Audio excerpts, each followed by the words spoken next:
नमस्कार, स्वागत है आपका डीडी न्यूज में। आपके साथ मैं हूं गौरव श्रीवास्तव और आप देख रहे हैं हमारा खास कार्यक्रम खबर दुनिया की।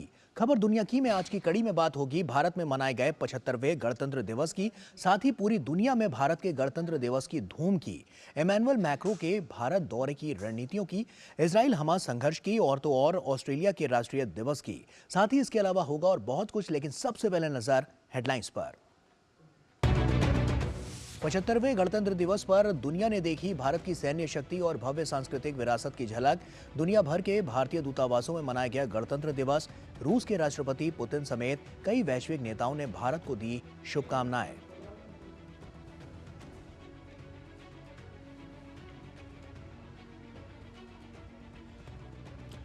भारत फ्रांस के बीच रक्षा, अंतरिक्ष उपग्रह प्रक्षेपण और विनिर्माण से जुड़े विषयों पर बनी सहमति। हेलीकॉप्टरों के निर्माण के लिए टाटा और एयरबस समझौता। वर्ष 2026 को भारत फ्रांस नवाचार के वर्ष के रूप में मनाने की भी घोषणा।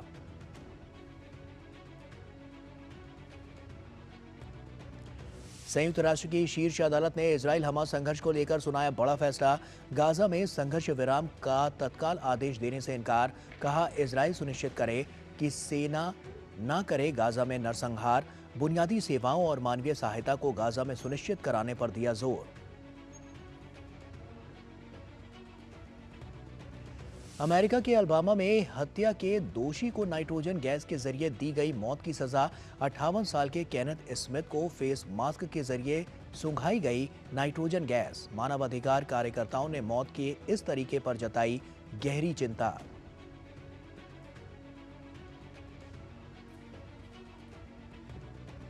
ऑस्ट्रेलिया ने मनाया आज अपना नेशनल डे। देश भर में कई कार्यक्रमों का आयोजन। प्रधानमंत्री एंथनी अल्बनीज ने नागरिकता हासिल करने वालों को दी बधाई। देश में हजारों लोगों ने किया प्रदर्शन। कहा, गुलामी की मानसिकता वाला है ये नेशनल डे।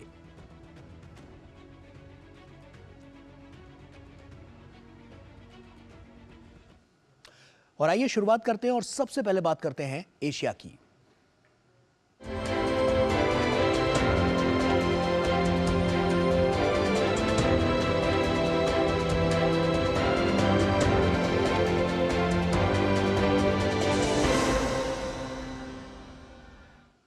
भारत आज अपना 75वां गणतंत्र दिवस मना रहा है और ये जश्न सिर्फ भारत तक ही सीमित नहीं बल्कि दुनिया के तमाम देशों में इसकी धूम देखने को मिली है।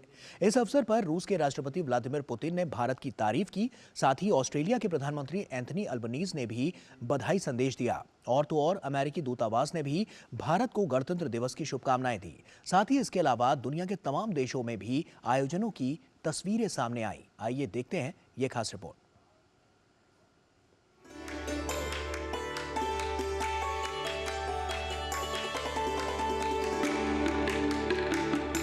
भारत ने पूरी आन बान और शान के साथ आज अपना 75वां गणतंत्र दिवस मनाया।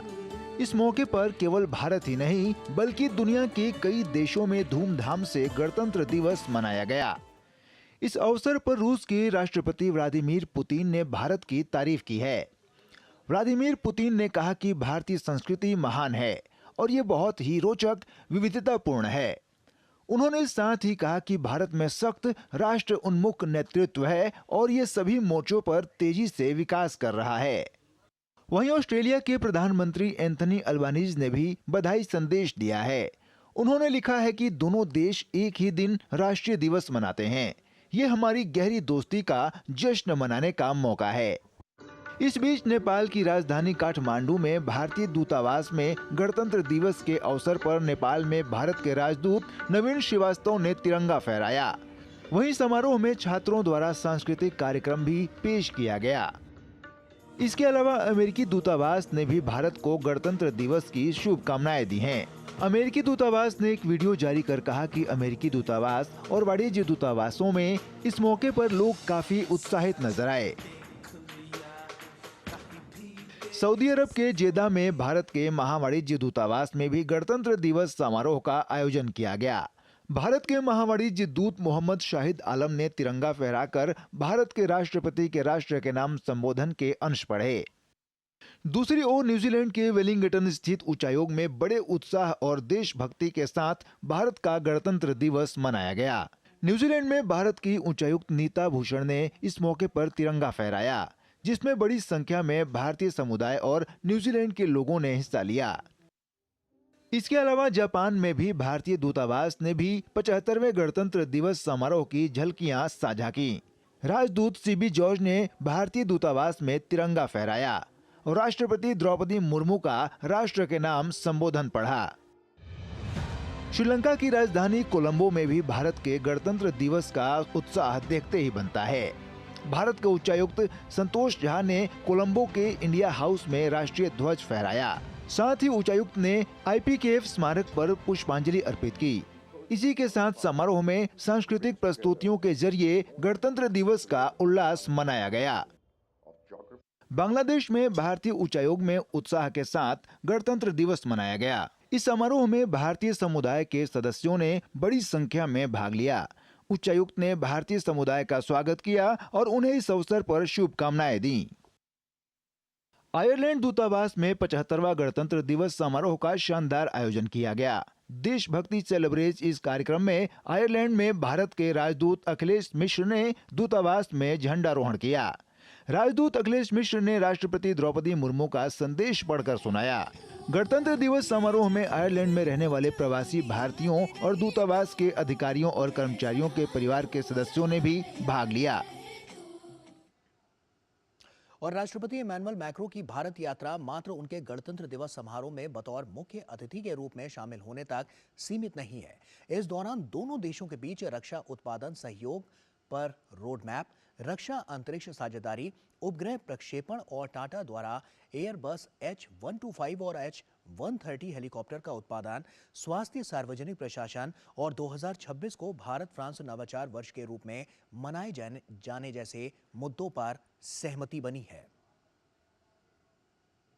देश के 75वें गणतंत्र दिवस समारोह के कर्तव्य पथ पर आयोजन में फ्रांस के राष्ट्रपति इमैनुअल मैक्रों ने बतौर मुख्य अतिथि हिस्सा लिया। फ्रांस के राष्ट्रपति इमैनुअल मैक्रों की यह यात्रा मात्र उनके गणतंत्र दिवस समारोह में बतौर मुख्य अतिथि के रूप में हिस्सा लेने तक सीमित नहीं है, बल्कि इसके मायने द्विपक्षीय साझेदारी को मजबूत करने से लेकर क्षेत्रीय एवं वैश्विक स्तर पर आपसी हित और महत्व के मुद्दे को और पुख्ता करना है। फ्रांस के राष्ट्रपति इमैनुअल मैक्रों के भारत दौरे पर दोनों देशों के बीच रक्षा अंतरिक्ष साझेदारी समझौता, न्यू स्पेस इंडिया लिमिटेड और अरियान स्पेस के बीच उपग्रह प्रक्षेपण के लिए समझौता ज्ञापन पर हस्ताक्षर हुए। इसके साथ ही टाटा और एयरबस हेलीकॉप्टर के बीच H125 हेलीकॉप्टर के निर्माण की औद्योगिक साझेदारी पर भी समझौता हुआ है। इस दौरान वर्ष 2026 को भारत फ्रांस नवाचार के वर्ष के रूप में मनाने की घोषणा भी की गई है। An agreement on defense space partnership, 3 an MOU between New Space India Limited (NSIL) and Ariane Space with regard to satellite launches, industrial partnership between Tata and Airbus helicopters for production of H125 helicopters with a significant indigenous and localization component. प्रधानमंत्री नरेंद्र मोदी जब France के राष्ट्रपति Macron से मिले तो उन्होंने न केवल द्विपक्षीय साझेदारी में प्राथमिकता और ध्यान दिए जाने वाले क्षेत्रों पर चर्चा की, बल्कि दुनिया के विभिन्न हिस्सों के सूरत हाल पर भी विमर्श किया। दोनों नेताओं ने गाजा में चल रहे संघर्ष और इससे जुड़े आतंकवाद, मानवीय नागरिक व्यवधान जैसे विभिन्न आयामों पर भी अपने दृष्टिकोण को साझा किया। इसके साथ ही लाल सागर में चल रही गतिविधियों पर भी चर्चा की। इस दौरान दोनों ही नेताओं ने समुद्री क्षेत्र में वाणिज्यिक जहाजों के लिए पैदा हुए व्यवधान को गंभीर चिंता का विषय बताया और इस पर अपना ध्यान केंद्रित किया। The disruptions, the potential disruption and the actual things happening in the maritime domain there, which is causing disruption to the commercial shipping, indeed is a matter of serious concern, and the both leaders focused on it. विदेश मंत्रालय ने बताया कि France के मार्सेल शहर में भारतीय वाणिज्यिक दूतावास और हैदराबाद में फ्रांसीसी ब्यूरो पूरी तरह से शुरू होने के लिए तैयार हैं। भारत और फ्रांस अंतर्राष्ट्रीय सौर गठबंधन के अंतर्गत सेनेगल में सौर अकादमी स्थापित करने पर भी सहमत हुए हैं। ब्यूरो इनपुट के साथ मेघना देव की रिपोर्ट, डीडी न्यूज। और बुलेटिन में फिलहाल एक छोटे से ब्रेक का वक्त हो गया है, जल्द लौटते हैं।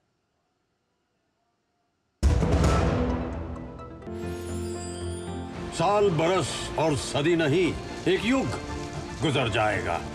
उम्र न पूछो वंडर की, जब फर्क नजर आएगा। वंडर सीमेंट, फर्क नजर आएगा। The New India Assurance Company Limited, India's premier multinational general insurance company, wishes all Indians a very happy Republic Day. Get the benefits of many insurance products and services now on WhatsApp number 9833 19191. Assurance of the leader. ये नया भारत है, कभी हंसता कभी हंसाता है, हिसाब का पक्का है। जियो पेपर प्राप्त हुए। इस भारत की अलग ही पहचान है। जुड़े नए भारत से, जियो भारत से।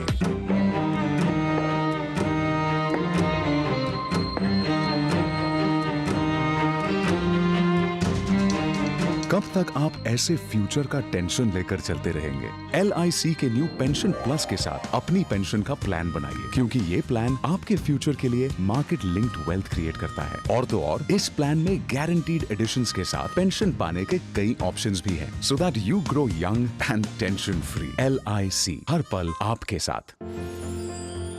साल बरस और सदी नहीं, एक युग गुजर जाएगा।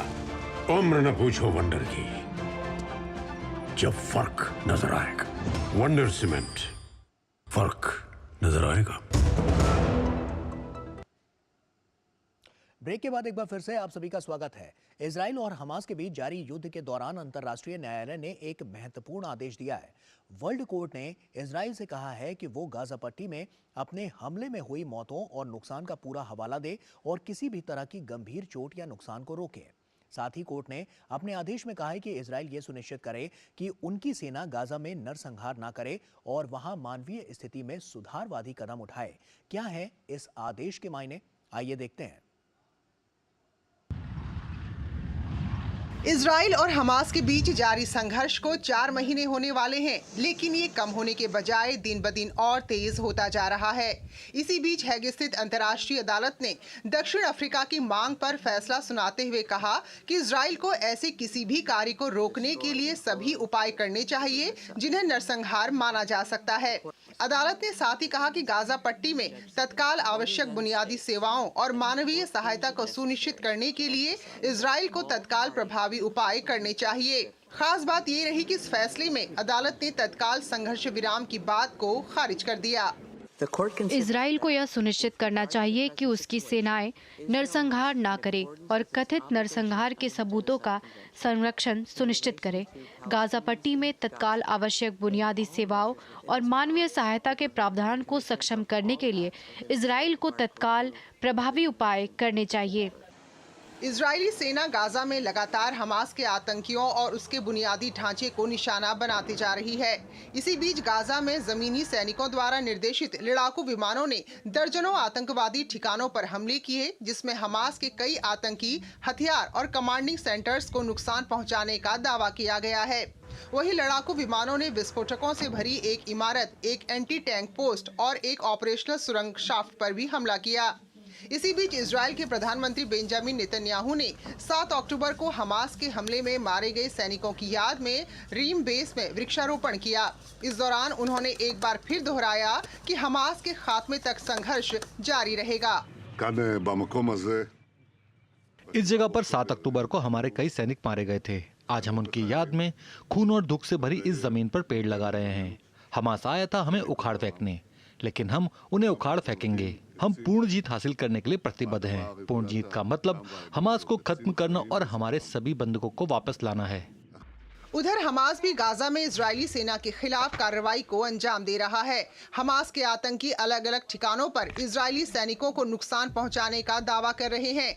इसी बीच हमास ने कहा है कि इजराइल अगर हिरासत में लिए गए सभी फलस्तीनी कैदियों को रिहा कर देता है तो हम सभी बंधकों को रिहा कर देंगे। यदि इजराइल संघर्ष विराम का पालन करेगा तो हम भी इसका पालन करेंगे। दूसरा, इजराइल हिरासत में लिए गए सभी फिलिस्तीनी कैदी को रिहा करता है तो हम सभी इजरायली बंधकों को रिहा कर देंगे।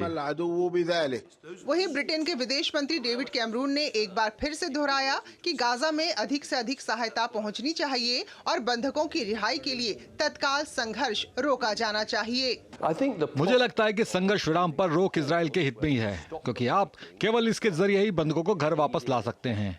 मैं यह भी चाहता हूं कि गाजा में अधिक से अधिक मानवीय सहायता पहुंचे। इसके लिए चौकियां लंबे समय तक खुली रहें। गाजा में जो कुछ भी होता है उसके लिए इजरायली जिम्मेदार है और हमें मानवीय तबाही को रोकने की जरूरत है। उधर विश्व स्वास्थ्य संगठन के प्रमुख टेड्रोस एडनोम घेब्रेयेसस गाजा में स्थिति को नरक से बदतर बताते हुए तत्काल संघर्ष विराम की मांग कर रहे हैं। उन्होंने कहा कि गाजा में कोई भी और कहीं भी सुरक्षित नहीं है। गाजा में स्थिति वास्तव में खराब हो गई है। WHO के रूप में हमारा मानना है कि संघर्ष विराम लंबे समय से लंबित है। गाजा में कोई भी और कहीं भी सुरक्षित नहीं है। वहाँ महामारी का खतरा बढ़ रहा है और इसकी वजह से और भी लोग मरेंगे। भले ही गाजा में मानवीय सहायता के पहुंचने का सिलसिला जारी हो, लेकिन भोजन, पानी, दवा और बुनियादी जरूरतों को तरसते लोग अपनी जिंदगी को बचाने के लिए पलायन करने पर मजबूर हैं। 26 जनवरी को भारत ने अपना गणतंत्र दिवस मनाया। ठीक इसी दिन ऑस्ट्रेलिया में राष्ट्रीय दिवस मनाया जाता है। आज़ादी के दिन की तरह लोग इसे सेलिब्रेट करते हैं, पटाखे छोड़ते हैं और जश्न मनाते हैं। साथ ही इस दौरान राष्ट्रीय ध्वज फहराने के साथ ही विभिन्न सांस्कृतिक कार्यक्रमों का भी आयोजन किया जाता है। लेकिन ऑस्ट्रेलिया के मूल निवासी इस दिन को घुसपैठ दिवस के रूप में भी मनाते हैं। वे इसका विरोध करते हैं, रैलियां निकालते हैं और प्रदर्शन करते हैं। क्या है इसके पीछे की वजह, देखिए इस रिपोर्ट में। आज ऑस्ट्रेलिया अपना नेशनल डे मना रहा है। इस खास मौके पर देश में जगह जगह कई कार्यक्रम आयोजित किए गए, जिसमें लोगों ने बड़ी धूमधाम से इस दिन को मनाया। इस दौरान राष्ट्रीय ध्वज फहराने के साथ ही विभिन्न सांस्कृतिक कार्यक्रमों का भी आयोजन किया गया। गौरतलब है कि 26 जनवरी 1788 को ऑस्ट्रेलिया में पहली बार ब्रिटिश फ्लीट का आगमन हुआ था और ऑस्ट्रेलिया में ब्रिटिश शासन की शुरुआत हुई थी। वहीं यह दिन अप्रवासियों के लिए भी बेहद खास माना जाता है, क्योंकि देश के कई अप्रवासियों को इस दिन नागरिकता प्रदान की जाती है। इस कड़ी में पूरे देश भर में 320 नागरिकता समारोह आयोजित किए गए। इस मौके पर ऑस्ट्रेलिया के प्रधानमंत्री एंथनी अल्बानीज ने कहा कि एक राष्ट्र के रूप में हमने जो कुछ हासिल किया है उस पर विचार करने का यह अच्छा मौका है। ऑस्ट्रेलिया दिवस हमारे लिए एक राष्ट्र के रूप में हमने जो कुछ भी हासिल किया है उस पर विचार करने का ये मौका है। हमने जिन शक्तिशाली चुनौतियों का सामना किया है, हमने जिन गहन अवसरों का लाभ उठाया है, जिन कठिन परीक्षाओं को हमने एक साथ पार किया है, वो सब कुछ जिसने हमें इस देश का निवासी बनाया है। ऑस्ट्रेलिया में एक तरफ जहां नेशनल डे का जश्न मनाया गया, तो वहीं दूसरी तरफ कई जगहों पर लोग विरोध प्रदर्शन करते नजर आए। गौरतलब है कि कई लोग इस दिन को आक्रमण दिवस या घुसपैठ दिवस के रूप में भी मनाते हैं, क्योंकि इन लोगों का मानना है कि इस दिन साल 1788 में ब्रिटिश के आगमन से उनकी स्थानीय समृद्धि पर बुरा प्रभाव पड़ा। इन लोगों की मांग है कि ऑस्ट्रेलिया नेशनल डे को किसी और दिन मनाया जाए। मुझे लगता है कि तारीख तय करना आदिवासी लोगों पर निर्भर होना चाहिए। वही यहाँ के मूल निवासी हैं। ये एक आक्रमण था, चाहे आप इसे पसंद करें या नहीं, और बहुत से लोग को ये पसंद नहीं है, जिनमें यूरोपीय और अन्य जातीय पृष्ठभूमि के लोग भी शामिल हैं। वहीं विरोध प्रदर्शन में शामिल कई लोगों का यह भी कहना है कि ऑस्ट्रेलिया डे का उनके लिए कोई महत्व नहीं है, क्योंकि यह हमें ब्रिटिश शासन के प्रति गुलामी की याद दिलाता है। हम यहाँ के मूल लोग हैं और हम दुनिया के सर्वश्रेष्ठ भूमि प्रबंधक हैं, और इसलिए हम यहाँ लोगों को ये बताने को आए हैं कि ऑस्ट्रेलिया दिवस का हमारे लिए कोई मतलब नहीं है। गौरतलब है कि विक्टोरिया के मेलबर्न, क्वींसलैंड के ब्रिस्बेन और तस्मानिया के होबार्ट सहित अन्य कई राज्यों में विरोध प्रदर्शन किया गया। सैकड़ों की संख्या में लोग रैलियों में शामिल हुए और नेशनल डे की तारीख बदलने की मांग की। और आइए आगे बढ़ते हैं और अब बात करते हैं अमेरिका की।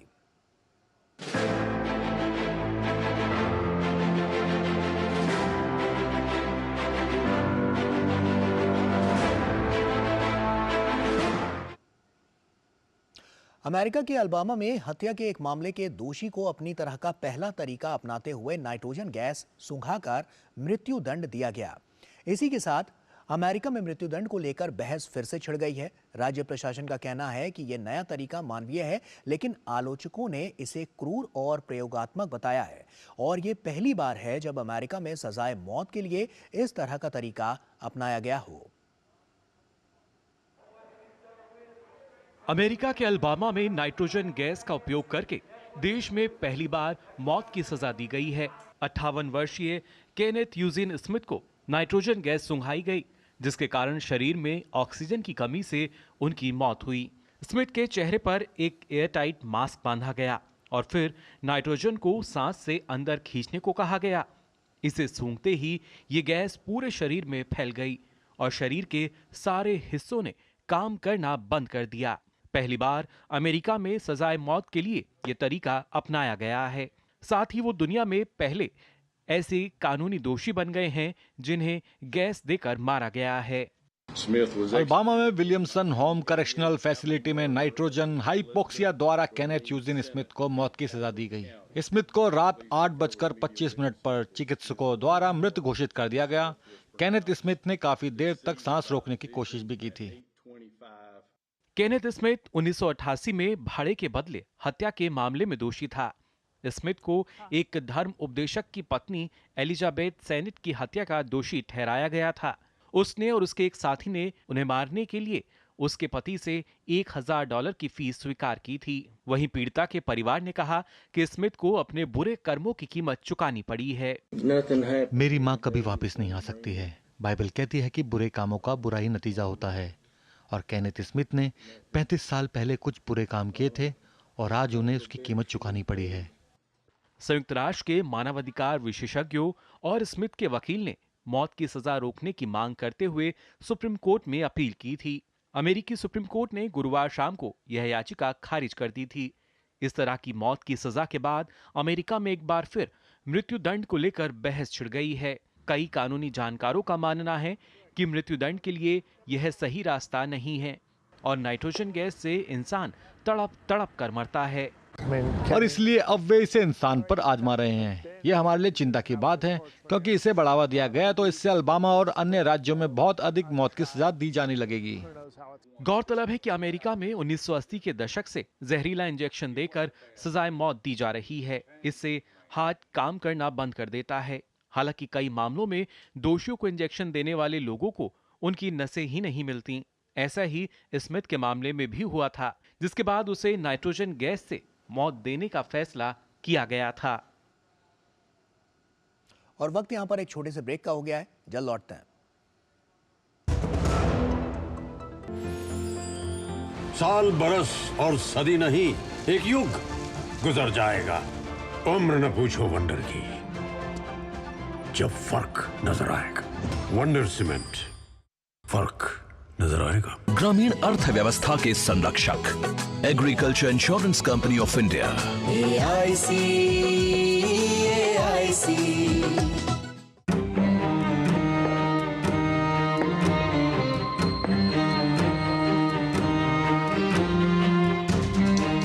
कब तक आप ऐसे फ्यूचर का टेंशन लेकर चलते रहेंगे? LIC के न्यू पेंशन प्लस के साथ अपनी पेंशन का प्लान बनाइए, क्योंकि ये प्लान आपके फ्यूचर के लिए मार्केट लिंक्ड वेल्थ क्रिएट करता है। और तो और इस प्लान में गारंटीड एडिशंस के साथ पेंशन पाने के कई ऑप्शंस भी हैं, so that you grow young and tension free. LIC, हर पल आपके साथ।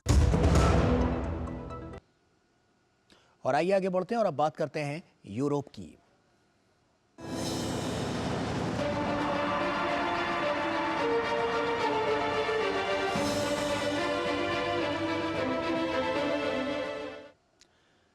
लंदन में किंग्स चार्ल्स तृतीय को अस्पताल में भर्ती कराया गया है। 75 वर्षीय ब्रिटेन के राजा को प्रोस्टेट की सर्जरी करानी है। बकिंगम पैलेस का कहना है कि किंग चार्ल्स को बढ़े हुए प्रोस्टेट के इलाज के लिए अस्पताल में भर्ती कराया गया है। लंदन के निजी अस्पताल में भर्ती कराए गए किंग्स चार्ल्स को कितने दिनों के लिए भर्ती कराया गया है, इस संबंध में बकिंगम पैलेस की तरफ से कोई बयान सामने नहीं आया है।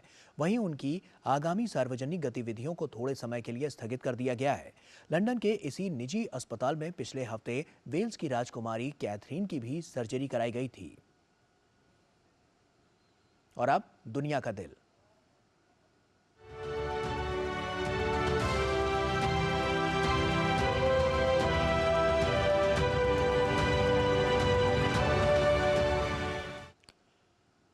विश्व में तबाही का संकेत देने वाली डूम्सडे क्लॉक में अब सिर्फ 90 सेकंड बचे हैं। डूम्सडे क्लॉक को आधी रात से 90 सेकंड पहले के समय पर सेट किया गया है। आधी रात के समय को इस घड़ी में कयामत के लिए दर्शाया जाता है। 1947 में bulletin of the atomic scientist द्वारा डूम्सडे क्लॉक को बनाया गया था। बुलेटिन की ओर से हर साल इस घड़ी का समय बदला जाता है। टिक टिक टिक टिक, कयामत की घड़ी में अब बस 90 सेकंड्स बचे हैं। जी हां, आपने सही सुना। दुनिया एक बार फिर प्रलय के बेहद करीब पहुंच गई है। विश्व में तबाही का संकेत देने वाली घड़ी डूम्सडे क्लॉक को आधी रात से 90 सेकंड पहले के समय पर सेट किया गया है। 1947 में एक गैर लाभकारी संगठन bulletin of the atomic scientist द्वारा डूम्सडे क्लॉक बनाया गया था। वहीं 1945 में एल्बर्ट आइंस्टीन, जे रॉबर्ट ओपेनहाइमर और शिकागो विश्वविद्यालय के वैज्ञानिक, जिन्होंने मैनहट्टन परियोजना में पहले परमाणु हथियार बनाने में भूमिका निभाई थी, द्वारा bulletin of the atomic scientist बनाया गया था। इस घड़ी का समय बुलेटिन की ओर से हर साल बदला जाता है। इस घड़ी में आधी रात के समय को कयामत के लिए दर्शाया जाता है। जितना इस घड़ी में समय आधी रात के नजदीक होगा, दुनिया अपने आप को न्यूक्लियर हमले, मानवता को जलवायु परिवर्तन और मानव निर्मित प्रौद्योगिकियों के कारण होने वाली वैश्विक तबाही के नजदीक पाएगी। पिछले साल भी इस घड़ी का समय आधी रात या कहें कि कयामत से 90 सेकंड पहले के समय पर सेट किया गया था। पिछले साल भी जब हमने घड़ी का समय आधी रात से 90 सेकंड पहले सेट किया था, तब हमने गंभीर चिंता व्यक्त की थी। इस साल भी पिछले साल के सारे खतरे हमारे सामने अपने विकराल रूप में मौजूद हैं। आज भी हम जोखिम के अभूतपूर्व स्तर को व्यक्त करने के लिए एक बार फिर घड़ी को आधी रात से 90 सेकंड पहले पर सेट कर रहे हैं। इस साल फरवरी में रूस और यूक्रेन के बीच चल रही जंग को 2 वर्ष पूरे हो जाएंगे और अब हमास और इजराइल के बीच का संघर्ष भी खत्म होने का नाम नहीं ले रहा। इन सब कारणों से भी प्रलय की घड़ी में पिछले साल के समय को जस का तस रहने दिया गया है। जब हमने पिछले साल घड़ी का समय निर्धारित किया था, तो सबसे बड़ी चिंता थी कि यूक्रेन में परमाणु हथियारों का इस्तेमाल किया जा सकता है। और आज भी जब घड़ी का समय निर्धारित किया गया, तो यूक्रेन में जारी युद्ध, गाजा में चल रहे युद्ध और इसके कारण उस पूरे क्षेत्र में परमाणु राष्ट्र के युद्ध में कूदने के खतरों को संज्ञान में लिया गया। प्रलय की घड़ी में समय के निर्धारण में दुनिया में चल रहे संघर्षों के अलावा जलवायु परिवर्तन के खतरों को भी साल 2007 से संज्ञान में लिया जाने लगा। अगर हम जलवायु परिवर्तन की बात करें तो इसके कुछ मिले जुले खबरें हैं। निश्चित रूप से ज्यादातर बुरी खबरें हैं, लेकिन कुछ अच्छी खबरें भी हैं। 2023 अब तक का सबसे गर्म वर्ष रहा। वहीं दुनिया भर में जलवायु परिवर्तन के कारण बहुत सी असामान्य घटनाएं घटी। वैश्विक ग्रीन हाउस गैस उत्सर्जन में भी वृद्धि जारी है। गौरतलब है कि इस घड़ी का समय अब तक 25 बार बदला जा चुका है। 1947 में जब ये बनाई गई थी तो इसमें आधी रात से पहले 7 मिनट का समय था। 1949 में सोवियत ने न्यूक्लियर बम बनाया तो 3 मिनट बचे और 1953 में जब अमेरिका ने हाइड्रोजन बम का टेस्ट किया तो घड़ी में आधी रात से 2 मिनट बचे और अब भी वैज्ञानिकों के मुताबिक 90 सेकंड ही बचे हैं, जो कि चिंता का विषय है। और इसी के साथ फिलहाल इतना ही। हमारी पूरी टीम को दीजिए इजाजत। आप बने रहिए डीडी न्यूज के साथ। नमस्कार।